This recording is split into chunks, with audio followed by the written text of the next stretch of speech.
my feet appear in the frame? No.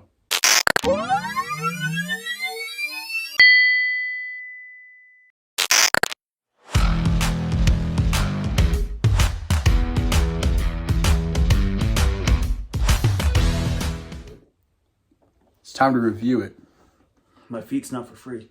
All right. Why are you laughing? Ahsoka? Yep. We're going to review Ahsoka. All right. What I like about these small amount shows is you can get the story, get right into the juicy stuff. You know? 8 versus Sorry. That was coming up. I felt that. I was silent. You got to check out Mando. She shows up in Mando season 2. Oh, crap. Forgot about Mando. And, you know, yeah. That obviously Star Wars, yeah. was set up for this show. And then... Never mind this. Yeah. The villain is the Night Sister. She wants to go and get Admiral Thrawn from another galaxy far, far away. Yeah. And the way to get there is using those, the Purgles. Those Purgles. Flying space whales. Yeah, that was hype. Which were in Rebels. There was a lot of fun stuff, especially watching Rebels beforehand. It was very rewarding. I say that as like an understatement. It was so fun. Me not having watched Rebels, all of it, I can find it kind of hard to connect the dots. Having to watch other things to understand. So, like I said, I graded on the length of amount of episodes, getting to the juicy stuff, and then I guess you can say now having to interlock or connect the dots when it comes to other shows and movies. Which is complicated because not everybody will watch everything. Yeah, I think they really should have got into stuff faster. I would say the action's pretty cool at the end. There's a lot of familiar faces. It connected to Rebels heavily, which is a pro and a con at the same time. Everybody acted pretty well in character. I didn't think there was any flaws, as some people would overreact about it. First thought that comes to mind is Sabine. What about? Like when people would kind of overreact or dislike. Yeah. She was awesome. I thought the actress did well. Her character did seem, when you see her in the show, she's more of like a brat in a way. But by the end of it, hipster chick. But very hipster. That's a better word. Not brat, like a hipster chick. Yeah. Overall, I think there's at least 2 or 3 episodes that really stand out that are really good. My favorite being, I think, episode 5. Episode 5 is probably the best episode, Disney Plus Star Wars episode. It was pretty good. We heard that they did a screening out in Cali. I mean, it was basic. It's the return of Hayden Christensen as Anakin. The return of Hayden Christensen, the freaking Captain Rex, the man himself. Yes. There. Watching it, I screamed. Yeah, it was great. Yeah, loved it. I lost my shit too. Yeah. So that being, my favorite episode out of it. Flashbacks. I'm sure it was a lot of other people's, but if you haven't seen it, definitely check it out because it's something to see Hayden back in the role. Did it save the show? I think so. I think they definitely warranted okay, now they can see what worked and what didn't work for season 2 and just go for it. I'm not saying shove Anakin in every single episode next season, but if there's a way they can kind of keep that magic with the world between worlds. Yeah. It was all there for a purpose. Yeah. Other flashbacks, maybe. Let us know what theories you have for season 2. Yeah. What's up ahead? What do you think will happen? I very much became a fan of Balin Skull. Rest in peace, Ray Stevenson. Stevenson, man. Rest in peace. He killed it. Yeah. I called him Darth Beard while watching the show. You're rooting for the good guys, obviously, but now you can understand why the bad guy's doing what he's doing. He's like those are always the best villains. Vincent D'Onofrio or Kingpin type of. You get that vibe from him, and he's also looking out for his apprentice. Gotta do it for love, Shin man. Shin baddie. Mortis. Oh yes, Shin baddie. Yeah. Oh no, you can talk about the mortis if you want. I'm busy thinking about Shin baddie the whole time. All right. Mortis gives great helmet. Yeah, all that. Wonder what that'll lead to. Very exciting.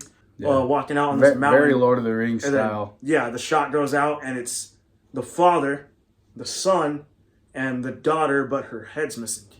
Yeah. Yeah, some beef going on there. Beef. That's a very messed up family. Yeah. Star Wars is all about family drama, so. Yep. It's a little bit more reassuring to hear Dave Filoni's definitely more involved with Star Wars as head, like, creator, some sort of CEO, chief, something like that. I mean, yeah. To me, that's more reassuring. He understands George Lucas. I feel if somebody understands George Lucas or that's good. His teachings, that's a plus for me. Very good. Now, he does probably have his own things that he likes and his own favorite stuff, but by all means, let the man do what he wants. He's doing the show, you know? Mm-hmm. He's trying to keep Star Wars alive. Let the man cook. And his hands are still a little bit tied by, you know, who? You know, in charge of Disney and all that stuff, or the Star Wars portion. So there's little you can do, but I mean... You just got to get good people behind it. Dave Filoni's one, Tony Gilroy, he killed it. Lawrence Kasdan. The writers. They just got to get the good writers.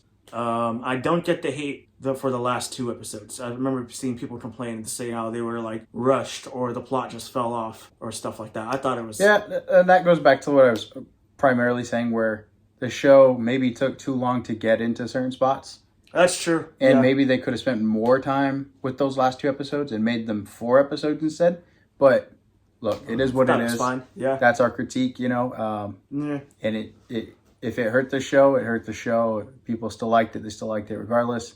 I still see it as a success. It's getting a season 2.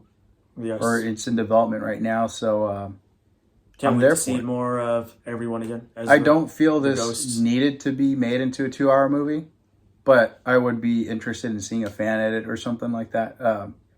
You know, compare. Oh, yeah, I'll bring one show into comparison. Kenobi. Kenobi worked way better as a 2-hour fan edit than it did the show, unfortunately. Yeah, I'm a huge Kenobi fan. You know, I love some of the scenes in that show. Kenobi, it's my favorite. Like, I mean, Anakin and Obi-Wan, dude, they were just... If Disney made a live action show, solid, awesome, even in Hayden, something live action with it, like it Tales of the Jedi, but live action. That would be cool. Yeah, yes, thinking of it like that. Yeah, that would be awesome. Or even Tales of the Jedi with... This is what we need. We need more of this stuff with the Force Ghost, you know. Yes. Them reaching out. Maybe we can get some Luke and Anakin more of this stuff, interaction. More earlier Mando. You know, keeping that vibe of Andor would be sweet too. Keeping that on the side, I think that's cool. You know, dark underground Star Wars show too. You know, you got to have that. Something the for variety both is worlds. nice. Yes, it's a galaxy that's big enough for all these tales. Galaxy, yes. Let's get into our rating out of shellyeahs. We're going to do it out of 10 shellyeahs. So we're going to see what would you rate Ahsoka? You can go first.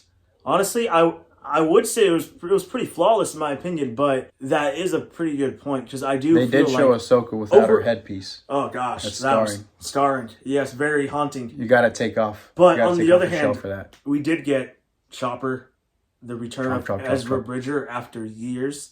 For where he went, that was great to see. Thrawn in live action. Peridia, Thrawn, Sabine, Hera, and then of course Anakin. Ahsoka. I'm a biased Anakin Skywalker fan, so it's tough for me to rate this anything lower than a 7. So I'm gonna have to go a solid story. 8. Freaking the episode 5, just her. Her becoming Ahsoka the White was epic. Yeah, like I see why that was sent dude, to. I'm stuck between 7 and 8, dude.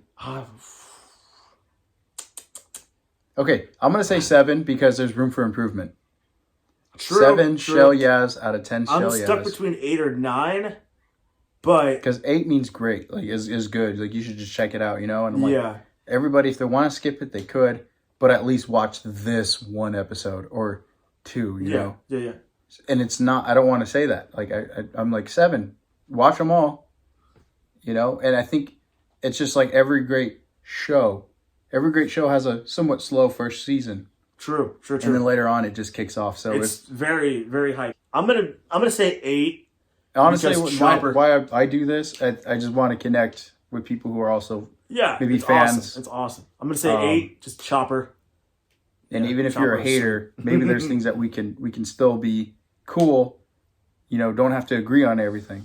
Yeah. That's what makes the world so good is we all have different thoughts and stuff. So let us know what you feel about Ahsoka and other Star Wars shows. Yeah. Give us a good ranking of how would you play stuff. Yeah. Cowabunga dudes. Yes. Cowabunga dudes.